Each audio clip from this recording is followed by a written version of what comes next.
हमारी बेटिया कुसुम कुमारी मौर्य अपनी बात लेकर के आ रही है आपके सामने। मैं आग्रह करूंगा कुसुम से कि अपनी बात लेकर के, अपने विचारों को लेकर के तत्काल आप मंच पर आए, क्योंकि टाइम बहुत शॉर्ट है और हमें गागर में सागर भर करके बहुत कम समय में ज्यादा से ज्यादा विचार रखने हैं। मेरा नाम कुसुम कुमारी मौर्य है।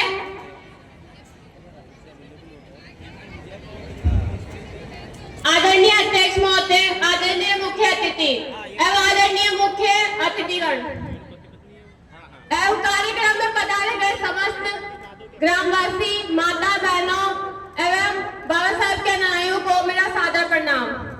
डॉक्टर बाबा साहेब भारत रत्न संविधान के निर्माता, जो आज डॉक्टर भीमराव अम्बेडकर की जयंती पर उपलक्ष्य में मैं बाबा साहेब को नमन करती हूँ तथा बाबा साहेब ने जिन्हें अपना सब कुछ माना और अपना सब कुछ मानकर उस महापुरुष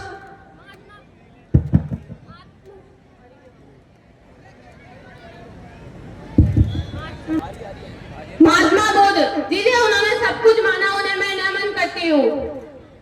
बाबा साहेब बल्कि वे संविधान के निर्माता ही नहीं थे, बल्कि वे हमारे अधिकारहीन वर्ग, जिसे वंचित वर्ग, पिछड़े वर्ग एवं उन्हें अधिकार दिलाने में सबसे आगे रखा। बाबा साहेब जी